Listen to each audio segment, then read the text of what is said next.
Hey everybody, welcome to the American Sci-Fi Classics track here at Virtual DragonCon. We are Yes Have Some podcast, and today we're talking about Jurassic Park, Jurassic World, anything Jurassic. I think we're going to call this Welcome Back to Jurassic Park. My name is Craig Goldberg. I'm here with Abigail Gardner. Yes, and I want to think of a better name than that. Okay, we'll spend the next hour doing that. And Jacob Walsh. Jake, this is the moment we've been waiting for since last year's DragonCon, although I didn't think it would be on the computer. Right. It's very different. No heckling this time, so that's a plus. Yeah, Yes. I'm not missing the parade right now. Yeah, there we go.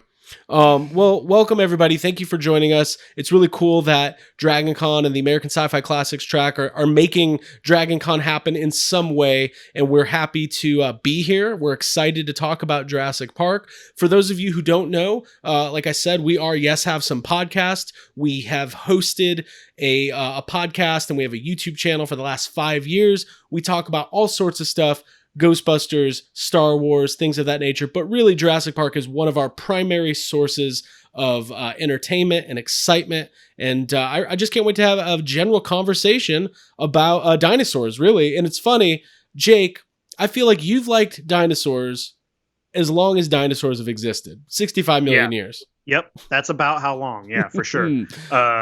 Yeah, since I was a child. Well, it's one of those things that a lot of children like dinosaurs, and then just some people just don't grow out of it. So. Right. Yeah, I was going to say, speaking of childhood, I feel like Jurassic Park was a part of all of our childhoods separately, and it's something that brought the three of us together as friends and kind of was for sure like the beginning of our friendship. This is getting so sappy already. I like it though. Maybe we should start there. We can all give a brief personal history of Jurassic Park in our life, because it's something, I mean, the first movie came out in 93. And we were all very young at that point, but it's definitely the release of that movie is imprinted in my brain. I have a very specific memory of my grandfather taking me to the theater to see Jurassic Park for the first time. I was very scared. I left to go to the bathroom, quote unquote, multiple times during the movie. And it's one of those great memories that I have. Jake, did you see this movie in theaters? And what is your memory of that? Yes, I saw it in theaters twice. It was one of the movies that I remember. Like, I didn't live, I lived like when I was a kid, I lived maybe 20, 30 minutes away from where the movie theater was. And we didn't go to the movies very often. It had to be like something that my mom wanted to see or something that I wouldn't shut up about. So as soon as I started seeing previews for Jurassic Park, I was like, we have to go see that. And I begged and basically made my mom bring me to see that twice. Okay. Nice. And what were your first impressions? I mean, it was obviously everybody's seen Jurassic Park, but you got to remember back in that time, 1993, that was the biggest leap forward in like visual effects on screen. Like that entire summer, it's like every night Entertainment Tonight was like, we're catching up with Steven Spielberg, who's taking us behind the scenes of the secrets of Jurassic Park. And that's always kind of stuck with me. So I don't know, Jake, you watched monster movies all of your childhood. What about Jurassic Park and seeing it specifically kind of sticks out to you? Yeah, well, I was 8 years old when I saw Jurassic Park. And when I was a kid, my grandfather would show me lots of horror movies. And that's how I got into, monster movies and stuff like that. But, a lot of the movies that we watched we watched a lot of Godzilla movies and a lot of like Harryhausen movies where your effects are stop motion.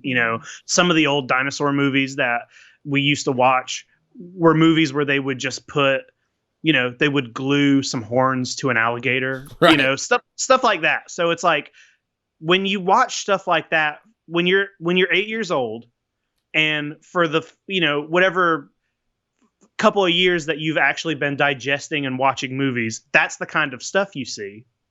And then you go and see Jurassic Park.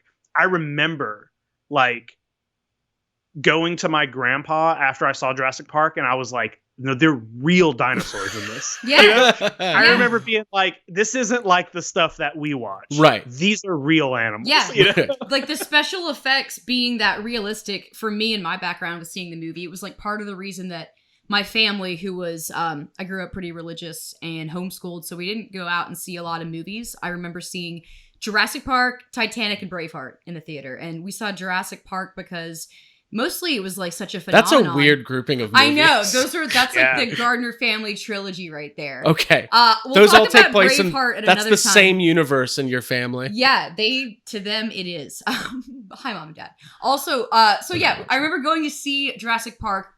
I remember when my parents told my brother and I that we were all going to go as a family. I was bummed that we were going to the Dollar Theater, first of all. I kind of wanted to go to, it's like a nice theater, but I remember being really excited because I could brag So wait, about that it. already means that you waited 3 months. Yes! If it was the Dollar Theater. They had to trickle down and become a phenomenon, like it within culture and pop culture, for my parents to even hear about it. And then it kind of goes against like some of the evolution and like how dinosaurs became extinct was kind of like a hot topic. So this movie was like, well, we don't really know if we agree with the science, but apparently it's a good movie, so let's go see it. And I remember seeing the trailer for it on TV and thinking, this is gonna scare the shit out of me. I'm kind of excited. I want to see it so that I can brag about seeing it. So it was like a big event. I remember seeing it with my brother, my parents, coming out of it, singing and like humming the theme and wanting the soundtrack and wanting to play it and wanting to be Lex. It was just, it had a huge impact on me. It's so funny that you say we don't know if we believe in the science, and it's like we it's don't a know, full of made up science. Right. If anything, they would believe in the science. Right. Yeah, you're right. Hey, at what point did you get a job driving a Jeep at Jurassic Park? I was gonna say, obviously I've crossed over. This was from DragonCon like 4 years ago. Just recycling old costumes. We did a for group virtual costume. DragonCon. Well, this is my only chance to wear a costume and kind of recreate DragonCon. There you go. A little bit. Yeah, so Jurassic Park came out. It was a phenomenon. And a lot of our listeners know that I'm not the most astute reader of books all the time, but I did read Jurassic Park as a child. Ever. The biggest finisher. I don't finish them. I read Jurassic Park. I also read The Lost World. And not gonna lie, I didn't understand anything that was going on. There's so much super scientific jargon going on in that book. I feel like anybody tuning into this is basically saying, why is this guy hosting a panel about Jurassic Park if he can't even comprehend what's on the pages? I know that's what Jake's thinking.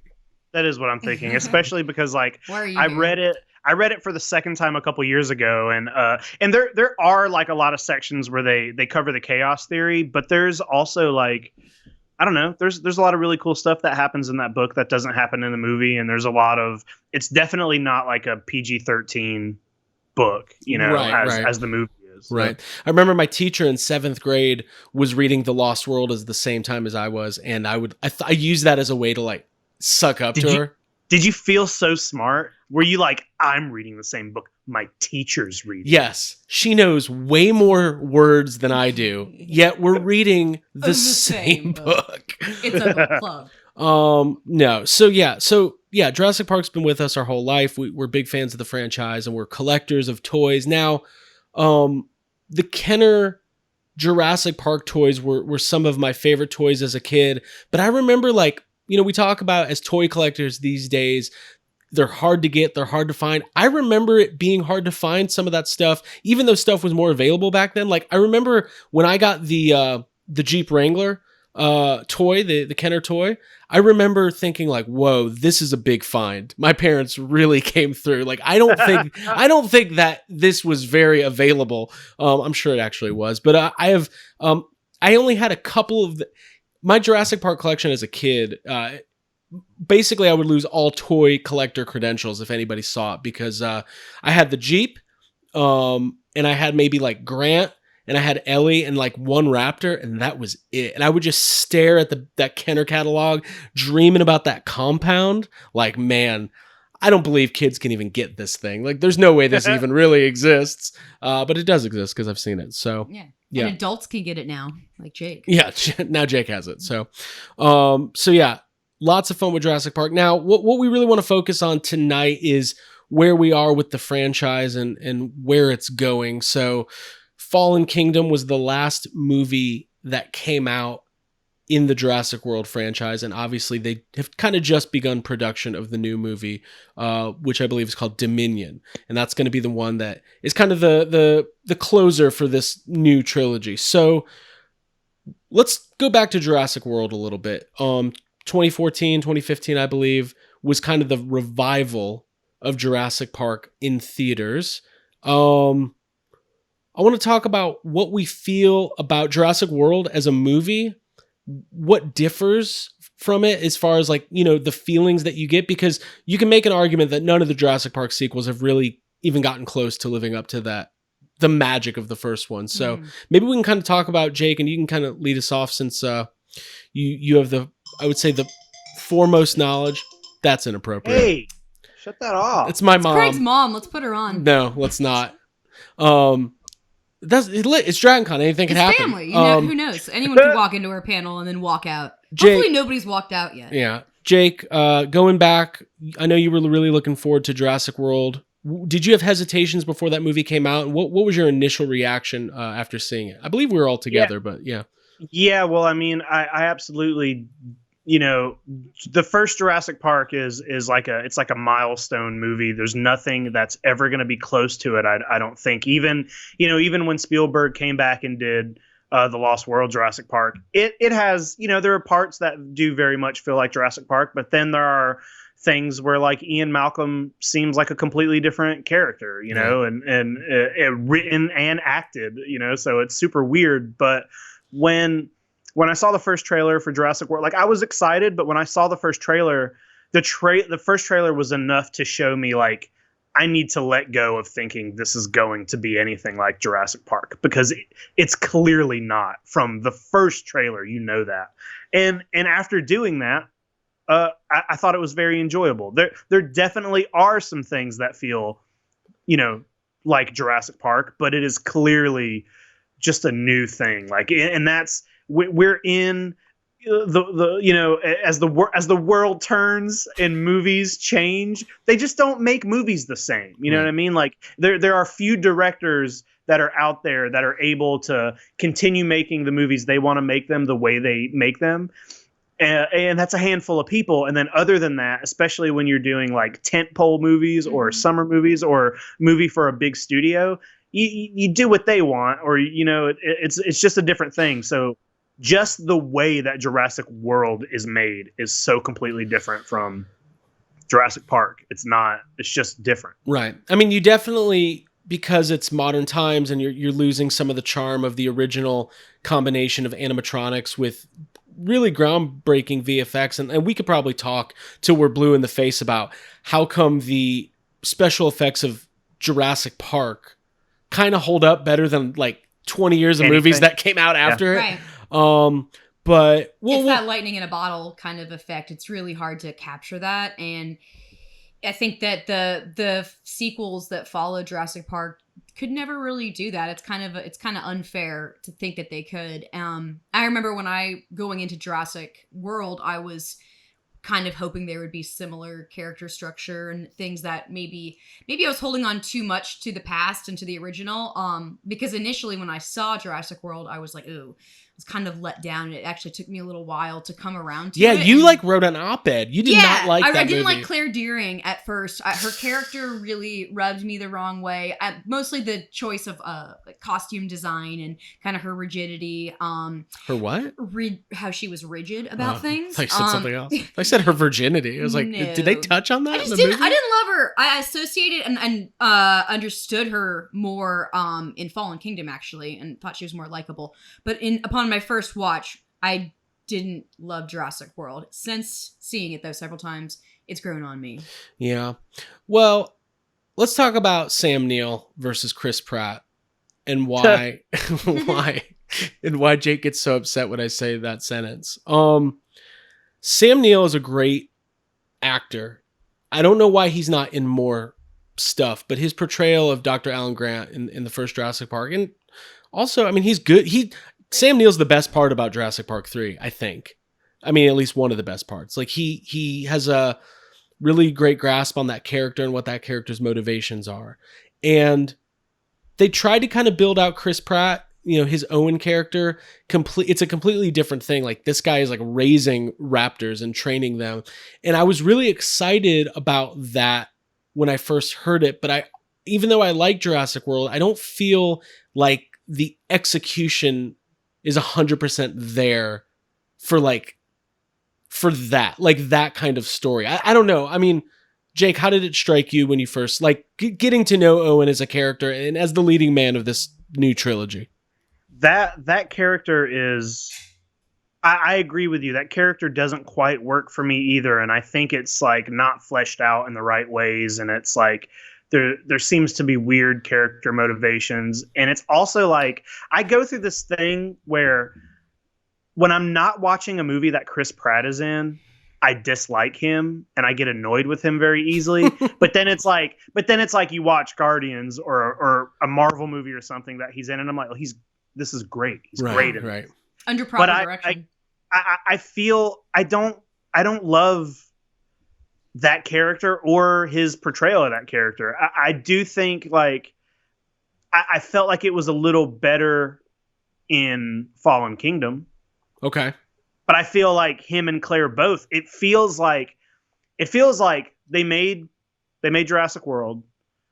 They listened to a lot of people's problems with those two characters, and that both characters are very different in the second movie. And I know Claire has reasons to be different. You know, she went through a learning experience in the first movie, but sometimes that kind of stuff works out in their favor. So. Right. Mm-hmm. Yeah. Doesn't work out when you're changing Jeff Goldblum's character from the first movie to movie. Yeah. I think like kind of jumping ahead and talking like speculating a little bit. Like I feel like Alan Grant would hate what's his character's name? Owen. Blue. I feel like he would hate Owen. He would not get along. He just wouldn't. Like somebody who's like training raptors and putting helmets on them and clicking in their faces and saying, "Here, boy." Right. Alan Grant would be like, "Get out of my face." Right. No respect. He can barely put up with Billy. I mean, I don't understand how he can handle Owen.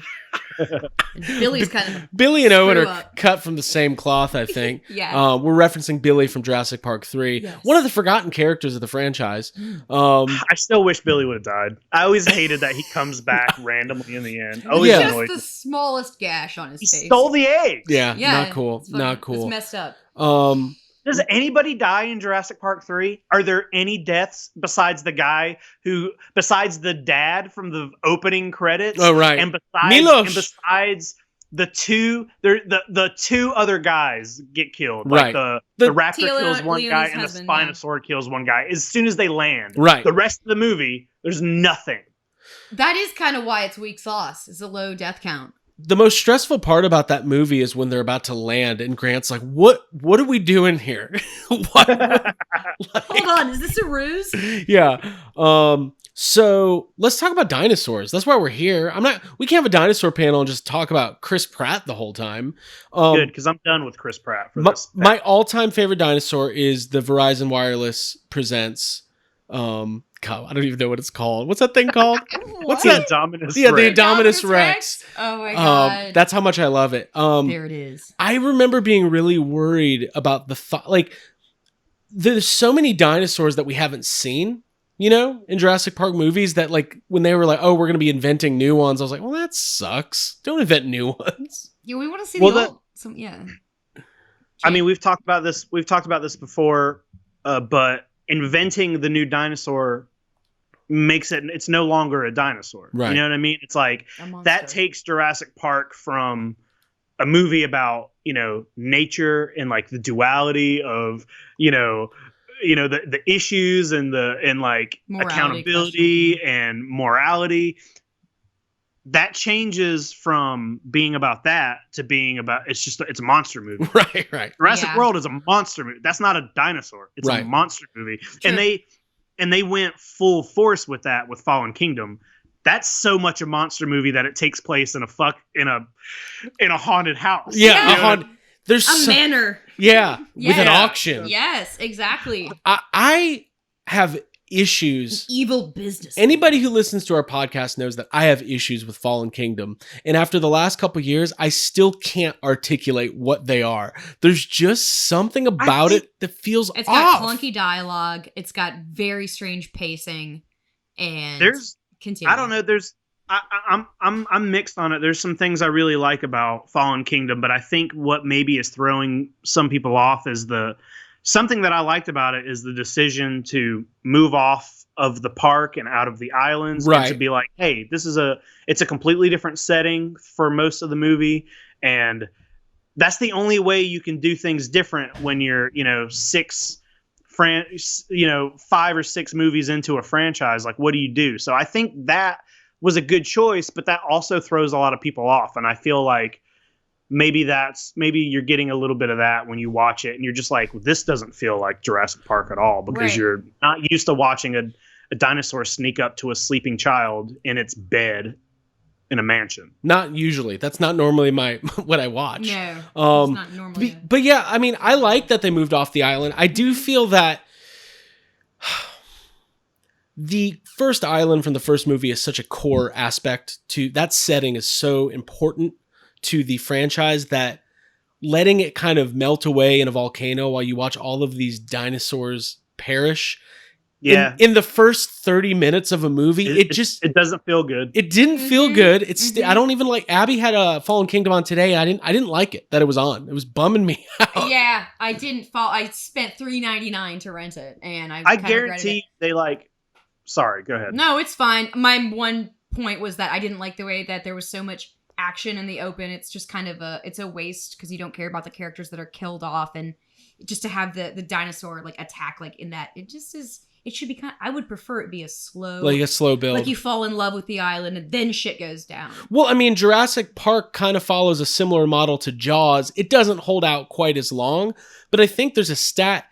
I think there's only dinosaurs in 18 minutes of Jurassic Park or something crazy like that. And you find that that's the thing that works for movies. Right. Bruce the Shark not being in Jaws so much makes him scarier. Right. Yeah. Jake, what were we going to say? I don't remember. Dude, I love that. No. But we will throw it back to Jake. Let's wrap up. So Fallen Kingdom kind of leaves us in this place where the Jurassic World was the revival. We're going back to the park. Shit hits the fan. Fallen Kingdom was taking it in a different direction. We're bringing the dinosaurs back off the island. And now it's kind of left us in this place of dinosaurs are out there. They're loose. They're amongst the people. I feel like that is kind of the logical place where the Jurassic Park franchise was always going to go. So before we talk about where we think it's going, coming out of Fallen Kingdom, when whether or not we like how we got there, this is where we're at. So how do we feel about where the franchise can and should go moving into its next steps, its next phase, I should say? I'll throw to Jake first. Well, I mean, I think it feels pretty good because, even if you don't like Fallen Kingdom, the last couple of minutes of Fallen Kingdom, I feel like are a really good setup for a movie, and a lot of it's stuff that people have wanted to see for a long time. And you get a small taste of it at the end of The Lost World when the T-Rex gets out, and I think the ending, the closing monologue from Ian Malcolm over dinosaurs, kind of roaming, the world. That's a pretty good setup. Right. Who doesn't want to see that? But I also don't think the movie is going to be as much of that as people are expecting. Okay, I don't think that's interesting. I do not think it's just going to be completely problems with dinosaurs here, and here. I don't think it's going to be that. I think they've released a couple teaser images over the last few weeks, and one of those pictures is a facility with a piece of machinery that the machinery says Site B on it. Right. But the room, people have screen matched the room to one of the rooms from the first Jurassic Park. Okay. So that means there's either some sort of flashback happening, or the facilities in Site B look identical to the facilities in Jurassic Park, and we might see some Site B stuff. I have a feeling that there's going to be some sort of mission or something that needs to happen here, and I think that might be, what the reason to be including, Alan Grant, and maybe there's, for some reason, they're having to go back to one of these islands. I don't think it's just going to be 2 hours of trying to get dinosaurs under control in the United States. 2 hours of traffic jams caused by very slow Triceratops on Interstate 75. But also that short film that they released a couple months back, Battle like of that, Big Rock. Yeah, that was amazing. Yeah, like that's that was amazing. I'll watch 2 hours of just that. Right. Like I will, but I don't think that's what it's going to be. Well, there was that Jurassic Park 4 script that was never released that we've all kind of read about in the past. We've talked about on the podcast, and it opened up with like a Little League baseball game, and then a T-Rex came and ate all the children, which I've always it was wanted. like pterodons. Oh yeah, pterodons. And I like that. I like the idea of Little League baseball players being taken away by pterodons in the middle of, mostly because it's like, what do? You're playing baseball. Any sport. It's just hot. any sport. It's I so wanna hot. Yeah. Give me 2 hours of just, hey, I want to watch a Jurassic Park movie where it's like 2 basketball teams are going, and you watch like this entire basketball game, but then the losing team all of a sudden is like pulls their masks off and they're all velociraptors. Clearly, I love that is probably what they're doing. That's Jurassic. I didn't think we'd be spoiling the new Jurassic Park movie, but we've broken news here. Clearly, that's it. The dinosaurs get into the basketball bubble in Orlando. The COVID bubble. There you go. Abigail. That's what I was thinking, like a Dilophosaurus getting in a water park and like that. There's a lot of fun stuff. Just a Dilophosaurus hanging out Indominus with Napoleon from Bill and Ted at a water park. Yeah. Abby, same question. How are you feeling about this next? Where do you think they're going? I mean, I already mentioned, I really like the Battle of Big Rock. I feel like that's kind of the natural escalation in terror because we're used to seeing dinosaurs at this point. When the movies take place on the island or at the park, it's like, there's going to be dinosaurs. But if you are... We went dark for a second, but we're coming back. We got to get the power back. Okay. So when it comes... Listen, it's a digital panel. I forgot to plug the computer in. I feel like when you're like the Battle of Big... Sorry, I'm just going to keep going with my thoughts. Keep yelling at me, please. Big Rock had that element of terror and surprise because they're human beings who are not anticipating dinosaurs attacking them. Right. And so it's and you just feel like you're in their shoes, and it's kind of feels like that original terror from Jurassic Park. Right. So I'd love to see some of that. Okay. I don't really care how much Owen or Claire, that doesn't matter to me that much. I'd like to see Alan Grant come back and kick ass and do some really cool stuff and have some great lines and great acting, but I don't have that high of expectations. I want another Alan Grant going, there is nothing on this earth that could get me back. Oh, he's back. He's back on the island again. Yeah. Yeah. Oh, yeah. Jeff Goldblum comes up. He's like, Alan, how about $1? Okay, I'll go. You got me. So yeah, I mean, I'm kind of feeling the same way. Like I'm excited that Jurassic World kind of grew on me over time, and I'm excited that Colin Trevorrow is coming back. They let another director take a stab at Fallen Kingdom, and I think maybe what I did like, although I didn't feel like it fully captured the original, that same mojo of the first movie, I thought Jurassic World did about as good of a job as a modern movie was going to be able to do to tap into, obviously, modern filmmaking, modern special effects, a scary dinosaur movie, but also there's like good bursts of nostalgia, which, like it or not, that's part of these franchises and these legacy franchises. Yeah, so, pushing that button. and I think they're going to go heavy on nostalgia. They're bringing back Laura Dern, Sam Neill, Jeff Goldblum. I think, are the kids coming back? Dodson's coming back. New Dotson. We got a whole new Dotson. New Dotson. But you know what? No Dennis Nedry. That's sad. Well, that probably because Wayne Knight talks crap about Jurassic Park all the time. What if I want to see a movie that's just a spinoff of, like, we find out Nedry didn't die and he's just trying to survive. It's basically it's like Jumanji. It's like Jumanji, or it's Castaway with Dennis Nedry on Isla Sorna. I like that. That's what I want to see. Trevor Morgan in Jurassic Park 3. We should give a shout out. I was going to see if he could join us tonight, but I figured it'd be unprofessional to give him, 15 minutes notice. But Trevor Morgan, who played, Eric in Jurassic Park 3, we've had him on our show a couple times, and he's a great guy. And they need to bring him back. That's the campaign. That would be amazing. Yeah. Bring Eric back to Jurassic Park. We should bring him back. We should make sure it's the same. Bring back Eric to Jurassic Park.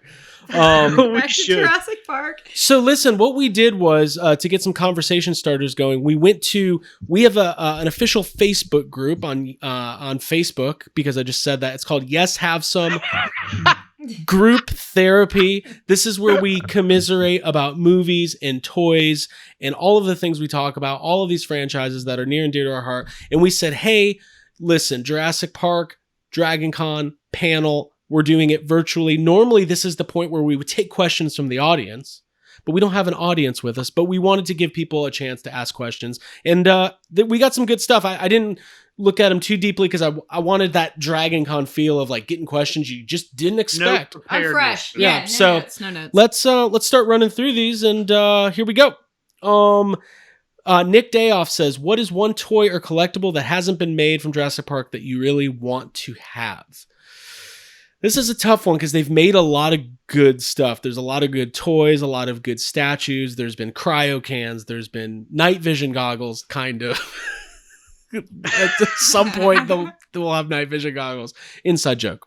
I'll start us off. I think the Jurassic Park toy or collectible that I would want the most is, they're making these. Mattel has the 6-inch scale figures now. They've made Malcolm. They've made Nedry, and they've made Owen. I would like a 6-inch scale Ellie Sattler, one of my original movie crushes, feelings I didn't even know I had yet at 7 years old, for this 25-year-old paleobotanist who was talking about poisonous leaves that shouldn't even be there. I think I got into leaves for a while because of her. I was kind of a leaf You started man. going outside and just like holding leaves and just like making up stuff, and your mom's like, what are you doing? And you're like, You put these trying because to you think they impress look good. Ellie. Yeah. I'm holding like a bunch of leaves from the yard. I'm in the kitchen. I'm like, Mom, these shouldn't be here. She's like, yeah, I know. She's like, yeah, get him out of the house.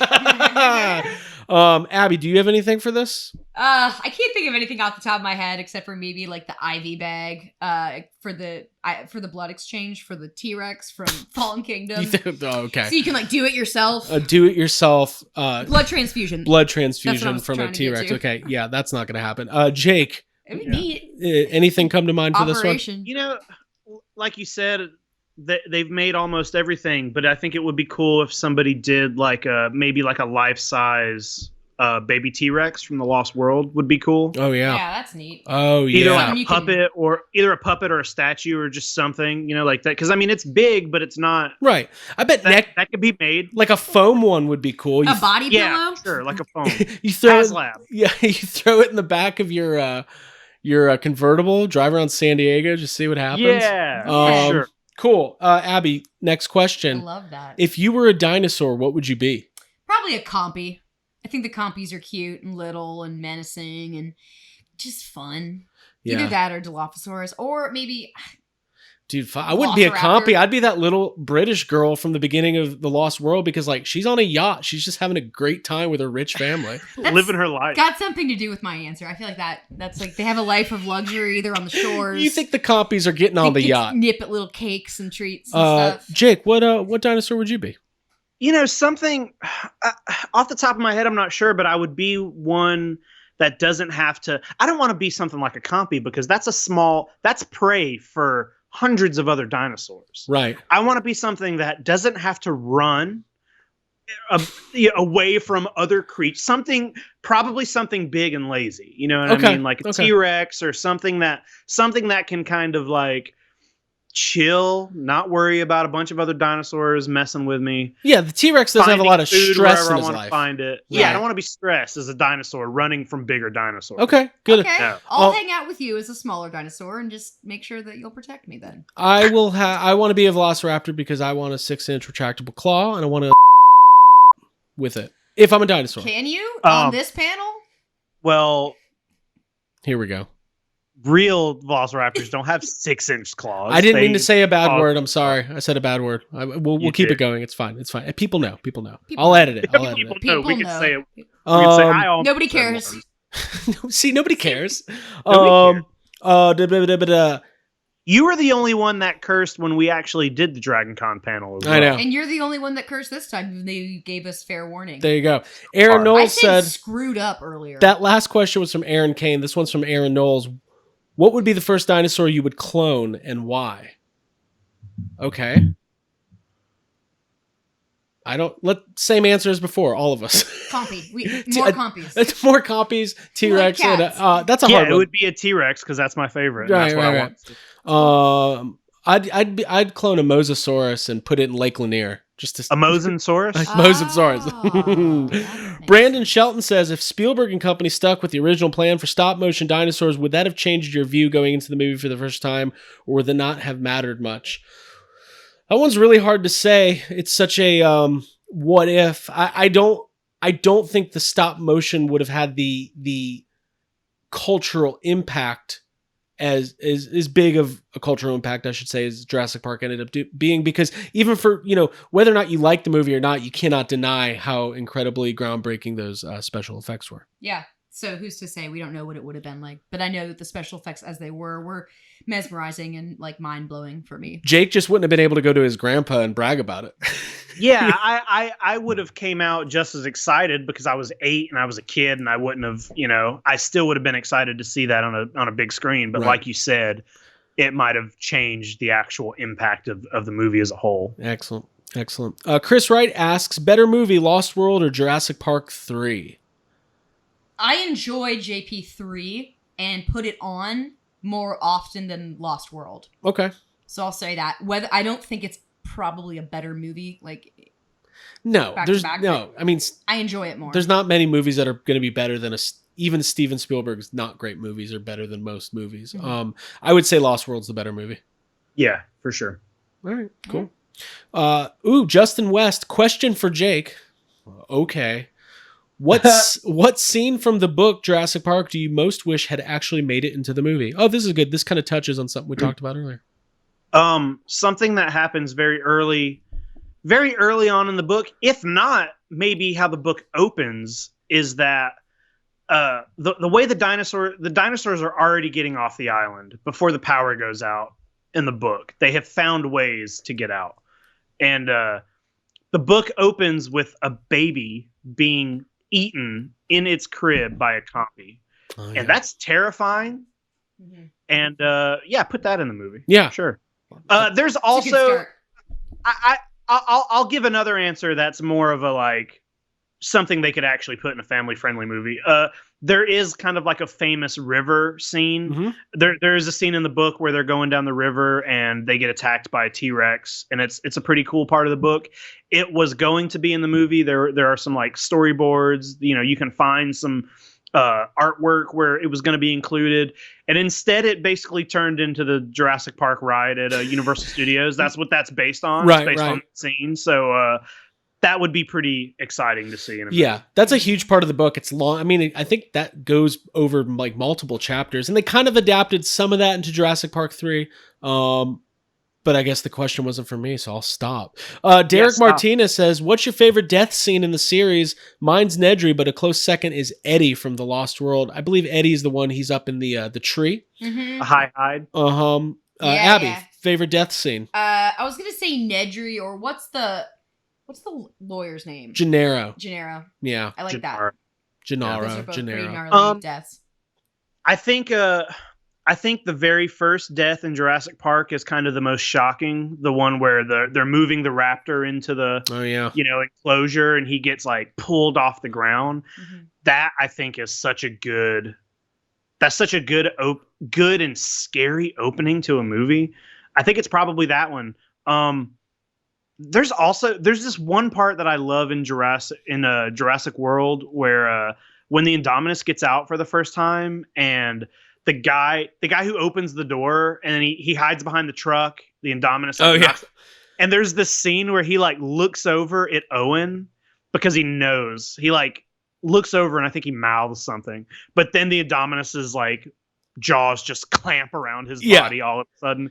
That's a pretty weird but fun death scene to watch. Anytime you get to contemplate what goes through somebody's mind in the literal seconds before they leave this earth, I think that's a hell of a good time. I would agree. I would agree with you, Jake. The opening scene of Jurassic Park is just, I mean, Gennaro's the most fun because he's on a toilet and that guy's just fucking annoying. Because you can see the T-Rex. He's annoying. Yeah. Cool. Dan Harshman friend of the podcast, asks, why do you feel that Jurassic World movies have or haven't captured the same magic as the first two Jurassic Park movies? We touched on this a little bit, but Jake, I'll throw to you first. Well, there's no Steven Spielberg. It's just the writing. The writing's different. We've kind of what I was saying earlier.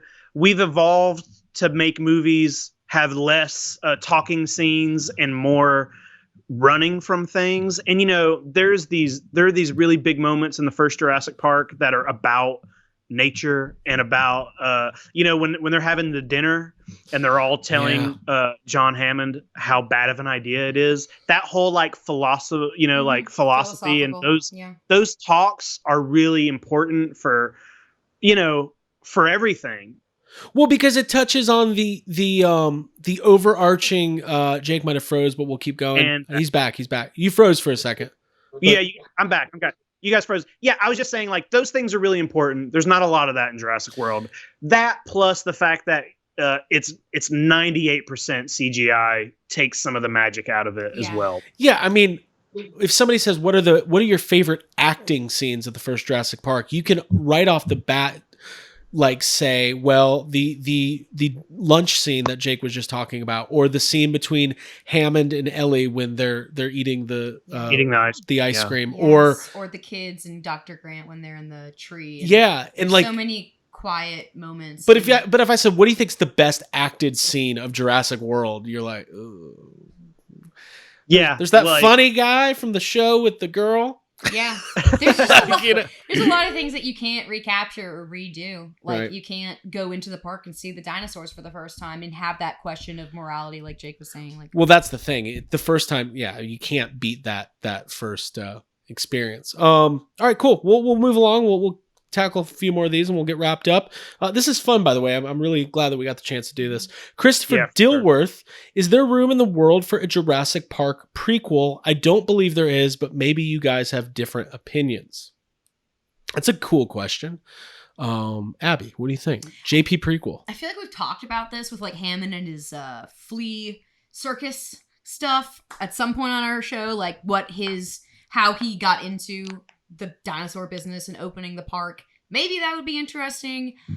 Probably not. How he got into the dinosaur business. The dino DNA business. Yeah, I guess that possibly. I don't love the idea of Solo as a film. I didn't love the idea of going back into a character that I already know and love and going into their origin story and exploring it. That doesn't necessarily sound like a good idea to me. Yeah. Jurassic Park. Okay, fair enough. Jake, prequel? Yeah, no. Okay. There just isn't anything. I mean, we see Jurassic Park open and start, so. Yeah, I mean, I'm not saying it couldn't be done because there's always, good ideas and great directors and different takes, and I'm sure it could be done and there's interesting stories to be told, and maybe it's something really out of the box that we are not thinking of. But it also could be that James Franco movie where he plays Oz as a young man. Nobody wants that. Yeah, nobody cares. Mm-hmm. All right, cool. Somebody responded to Christopher, but we're going to skip that. Well, Justin Tung says, I had an idea for how that could work involving the whole subplot in the book about the dinosaurs getting off the island on supply boats. Sure. But that again would be adding, whenever it's dangerous to add parts of the story. We see that in Star Wars. It's a little bit like, oh, this was always the way it was. We're just adding stuff. I don't know. It's tricky. All right. Revisionist history. Revision. That's the word I was looking for. Philip Clark asks, have you heard the theory that the kid Grant scared with his raptor claw might be Owen? Yeah. I don't think it is, but I guess if they wanted to, they could make that. Yeah. If they wanted to. It would be a little bit like, Han, what's your last name? I don't have a last name. Solo. It's like Sindel from the Ewok Adventures becoming Captain Phasma. For sure. You're like, is it? Or did you just like that character a lot and want to see him continue? Jamil Payne, do you think they should go in a more scientific direction and start giving the dinosaurs feathers? Why is the answer hell no? That's funny. But I think his more serious question was, is there room for another dinosaur-centric franchise, or has JP cornered the market? Now that's interesting because there is a lack of dinosaur movies and people like dinosaurs. Yeah, no, I think there's always room for more dinosaur movies. It can be different enough to work. The feather thing, I am. Dinosaurs had feathers. That's an absolute fact. But this movie, these aren't real dinosaurs. They're a creation, and they didn't start with feathers, so it doesn't make sense for them to have to just randomly give them feathers now. Right. Okay, fair enough. Yeah, they kind of For go out. continuity's sake, yeah. They go out of their way in the last movie, especially to kind of talk about. I think is it Wu who's like, these were never even dinosaurs in the first place. These are creations. Yeah. And that's fine. But I do think there's room for more dinosaur franchise. That was kind of the argument when the last Ghostbusters movie came out. Is like, could you do a movie about a group of people who hunt ghosts without people immediately comparing it to Ghostbusters? And the answer is probably not. So anyways, all right, a few more. Shane Patrick, JP was pretty perfect, but the sequels don't really seem to work. If you could go back and make Jurassic Park 2 again, what would that movie be? Would it be years later, days later, new characters? I don't know. I like The Lost World. There's some differences from the book because they had to make changes because of the movie differences. So Hammond dies in the first movie. He's alive in The Lost World for a little bit. They blow up the island at the end of the first book, don't they? Yeah, they napalm it. Yeah. So I don't know if I would do anything necessarily different. I think the only thing I would say if they would have never made a sequel, it would have been imagine how big of a deal Jurassic World would have been if there was no JP2 or JP3. Like going back for the first time, literally, it would have been that much more like hitting you in the nostalgia buttons. Mm-hmm. Jake, anything to add there? No, I mean, it's just what you said basically for that. All right. Yeah, tweak Ian Malcolm and make him more like he was in. Make Ian Malcolm more like Ian Malcolm. Make him great again. There you go. Don't say that. Larry Cry says, if you had to recast everyone in the original Jurassic Park, who would you cast? Nobody. I can't do that. We can't do it. We only got 3 more questions. I don't like recasting. I would give Samuel Jackson an even bigger part. I'd have Samuel Jackson go out hunt some raptors at some point. For sure. That's what I would do. Daniel Steven, Abby, you can take this one first. Do you remember the rumors of the restricted zone for Jurassic World? I thought that would have been so cool to expand on that. So I guess the restricted zone, I believe, is the area of the park that is like the stuff from Jurassic Park, but I don't know what the rumors were about. Yeah, it. I don't either, so I can't take that question. I think there were just, I don't know, I can't remember 100%, but I think the rumors were just that there is a section of the island that is restricted because there are just dinosaurs out. Okay. Or something. I guess that's where Dennis Nedry's at. That's where he's living. He's thriving. Jose Rivera, 2 more. If it were any other kind of park but the same tone of the movie, what would you want it to be? So, same kind of movie, except for it's not dinosaurs.